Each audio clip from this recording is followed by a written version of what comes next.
Covid की time थी। बहुत ही खतरनाक हालत थी मेरी स्किन की, शक्ल की हालत और भी बैंड बज रही है। फिर कोविड की जो सेकंड वेव आई थी ना, बुरी मतलब खतरनाक हो चुकी थी, भयंकर हो चुकी थी। हाय एवरीवन, वेलकम और welcome back to our YouTube channel. My name is Vipasha. नमस्कार बंधुरा, আপনারা সকলকে আমার চ্যানেলে স্বাগতম জানাই। तो आज इस वीडियो में मैं डिस्कस करूंगी मेरी सनस्क्रीन की जर्नी और कौन सी सनस्क्रीन यूज़ करना अच्छी रहेगी अभी के टाइम पे, या फिर मैं कैसे सनस्क्रीन यूज़ करना स्टार्ट किया था,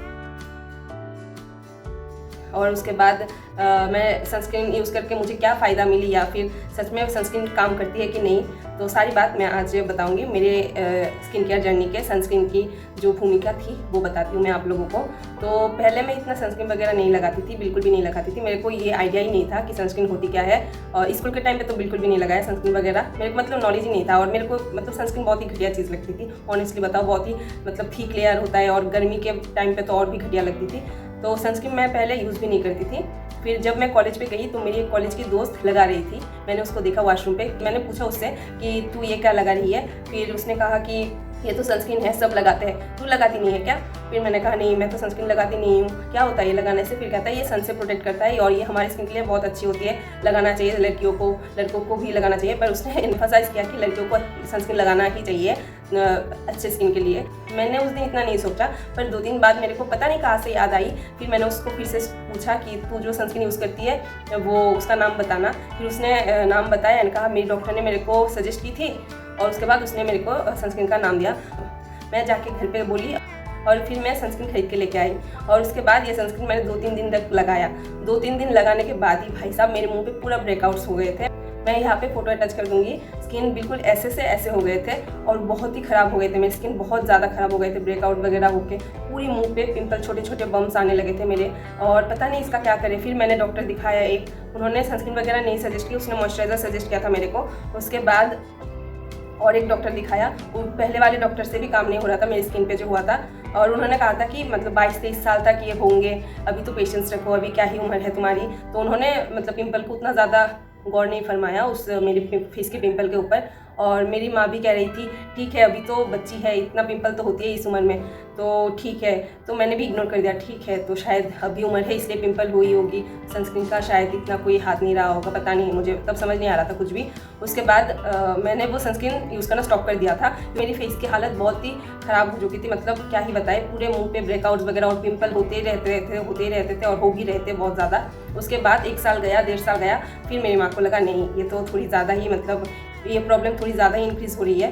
फिर उन्होंने एक डॉक्टर को दिखाया, और उन डॉक्टर ने मेरे को पूछा तुम मेकअप वगैरह लगाती हो क्या। फिर मैंने कहा नहीं, तो ये सारे नहीं लगाती मैं, तो मेकअप तब क्या ही करती थी, मैं बहुत ही मिनिमल मतलब मेकअप लगाती ही नहीं थी मैं कभी तब। तो मैंने कहा नहीं, मैं तो नहीं लगाती। फिर उन्होंने कहा कि ठीक है तुम मेकअप नहीं लगाती, पर फ्यूचर में भी कोशिश करना कि मेकअप इतना ज़्यादा मत लगाओ। और उसके बाद उन्होंने पूछा तुम सनस्क्रीन वगैरह लगाती हो, मैंने कहा नहीं।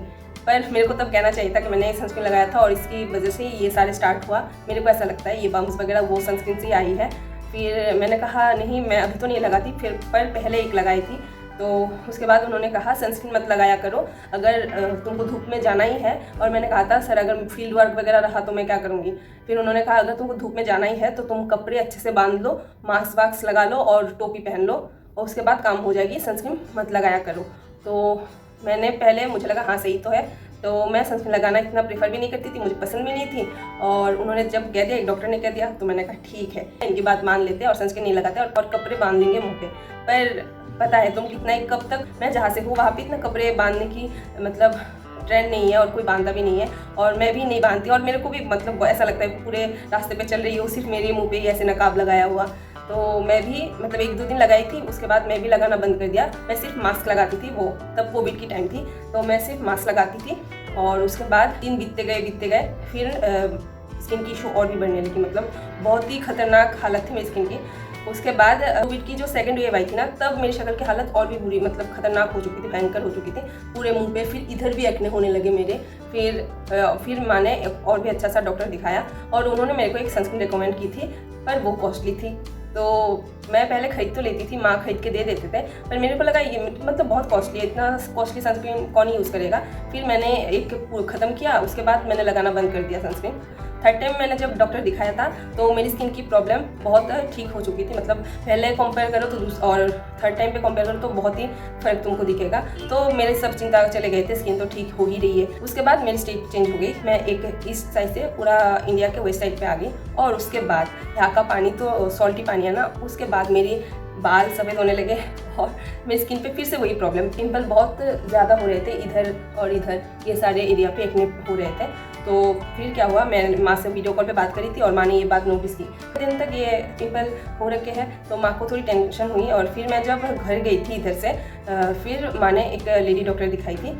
उसके बाद उन्होंने मेरे को एक सनस्क्रीन दी थी, सन स्टॉप गोल्ड सन स्टॉप करके एक सनस्क्रीन मेरे को प्रोवाइड की थी। उसकी मतलब क्वालिटी बहुत अच्छी थी, मतलब टॉप क्लास क्वालिटी थी और प्राइस भी टॉप क्लास ही थी, मतलब 1000 के आसपास पड़ते थे। मेरे को ऐसा लगता है मैं अभी भी इतनी फाइनेंशियली स्टेबल नहीं हूँ कि मैं एक सनस्क्रीन के ऊपर 1000 रुपये खर्च कर पाऊँ। तो मैंने अपना दिमाग लगाया, मैंने ऐसे नहीं चलेगा, अब मेरे को थोड़ा डिसाइड करना पड़ेगा सनस्क्रीन के ऊपर। तो मैंने थोड़ा बहुत जुगाड़ू लगाए, नेट वगैरह देखे, सर्च वगैरह किए, फिर यूट्यूब देखी। फिर इसके बाद मेरे को थोड़ा लगा कि मैं हाँ ये सनस्क्रीन यूज़ कर सकती हूँ, ये सारी सनस्क्रीन यूज़ कर सकती हूँ। पर मुझे लगा क्यों ना थोड़ी सी अच्छी महंगी ब्रांड वाले कंपनी से लेते हैं जिसका नाम है।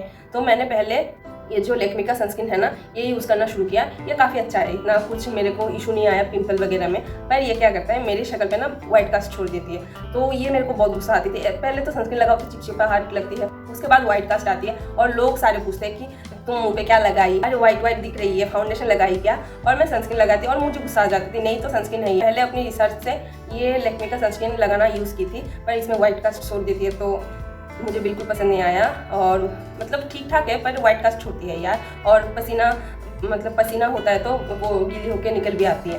तो इसको लगाना मैंने स्टॉप कर दिया। फिर मार्च कर रही थी और एक्वालॉजी का, फिर डॉट.एन.की का सनस्क्रीन वगैरह देख रही थी। मैंने सोचा 400 में आता है तो ले लेती हूँ। फिर मेरे को ये जो है ना डर्माको का सनस्क्रीन, ये मेरी नज़र में आई, पर मेरे को डाउट था कि ये काम करेगा कि नहीं करेगा, क्योंकि ये न्यू ब्रांड है, पता नहीं मेरे शक्ल पे सूट करेगी कि नहीं करेगी। और इससे पहले न्यूट्रोजेना का जो था वो बहुत हाइप पे चल रहा था, मेरे सारे दोस्त वो यूज़ कर रहे थे, कॉलीग लोग भी यूज़ कर रहे थे। मेरे एक कॉलीग ने मेरे को सजेस्ट किया था न्यूट्रोजेना का सनस्क्रीन, पर मैं ये गलती दोबारा नहीं करूँगी, पहली बार कर चुकी थी, दूसरी बार मैं किसी के सजेशन पे सनस्क्रीन यूज़ नहीं करना चाह रही थी। तो मैं थोड़ा रिसर्च किया और डर्माको का ये सनस्क्रीन मैंने मंगवाया। इससे पहले मैंने नायासिनामाइड सीरम मंगवाया था और नायासिनामाइड सीरम मेरे शक्ल पे सूट कर गई थी अच्छे से। तो डर्माको ब्रांड के ऊपर मेरी थोड़ी बहुत भरोसा आई, तो इसलिए मैंने ये सनस्क्रीन ऑर्डर कर दी थी। और 300 के अंडर ही है ये सनस्क्रीन, तो ज़्यादा लॉस होगी नहीं मेरी। मैं अगर मुंह पे सूट नहीं करती तो हाथ पे लगा ली, हाथ पैर पे लगा लेती। तो मैंने ये ऑर्डर किया और ऑर्डर करने के बाद फिर मैंने लगाया 1 महीना। लगाने के बाद मुझे ऐसा लगा कि ना ही ये मतलब पसीने से चला जाता है, वाटर रेजिस्टेंस है ये, फिर पैराबीन फ्री है और स्मेल भी इतना नहीं है, मतलब स्मेल है ही नहीं इसमें। मेडिसिन जैसा थोड़ा सा हल्का सा स्मेल अगर लगेगा, तुम्हारा नाक सेंसिटिव है तो तुमको स्मेल लगेगा थोड़ा, मतलब है ही नहीं बोला जाए तो। एकदम फ्रेग्रेंस फ्री है, पर होता है ना किसी का नाक सेंसिटिव है, जैसा मेरा नाक में जल्दी स्मेल कैच कर लेती हूँ, तो थोड़ा मुझे ऐसा लगता है, पर इतना हैवी नहीं स्मेल वगैरह। और काफ़ी सही प्रोडक्ट है, मैं यूज़ कर रही हूँ। अब मैं पिछले 1 साल से ये प्रोडक्ट यूज़ कर रही हूँ और काफ़ी बढ़िया प्रोडक्ट है। और इसकी डिटेल्स रिव्यू मैं अपने चैनल करके भी रखी हूँ। और ये कोई पेड प्रमोशन नहीं है भाई, 200 सब्सक्राइबर में क्या ही पेड प्रमोशन आएगा।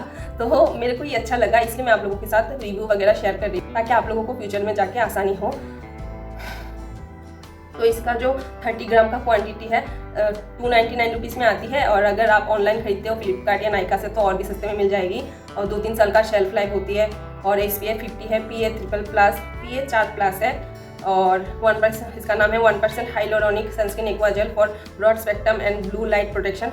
इसमें इंग्रेडिएंट जो है हाइलोरोनिक एसिड, विटामिन है एंड फ्रेग्रेंस फ्री है, फिर पैराबीन फ्री भी है, डाई फ्री है, मिनरल ऑयल फ्री है। तो काफ़ी अच्छी प्रोडक्ट है, मेरे को बहुत सही लगी, इसलिए मैंने सोचा क्यों ना ये वीडियो बनाई जाए, सनस्क्रीन के ऊपर विशेष टिप्पणी दी जाए। और अगर आप लोग सनस्क्रीन यूज़ बिल्कुल भी नहीं करना चाहते, पसंद ही नहीं है यूज़ करना, तो आप लोग एक काम करना, कपड़े भारी कपड़े अच्छे से मुंह को अच्छे से बांध लेना, मास्क वगैरह पहन लेना और कैप वगैरह लगा लेना।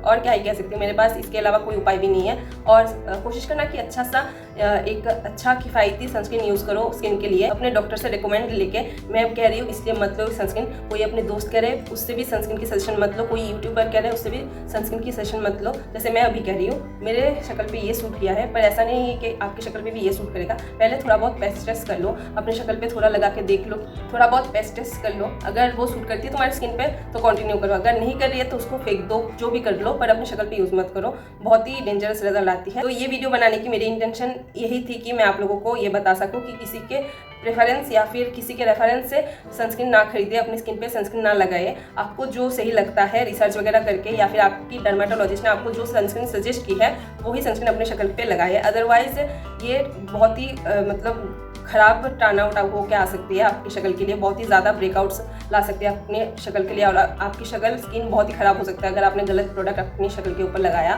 तो आई होप ये वीडियो आपको मदद की होगी सनस्क्रीन के बारे में। अगर आपको वीडियो अच्छी लगी तो प्लीज़ मेरे चैनल को सब्सक्राइब कर दो यार, जल्दी से 1000 सब्सक्राइबर कंप्लीट कर दो ताकि मैं अपना चैनल मोनेटाइज करवा सकूँ।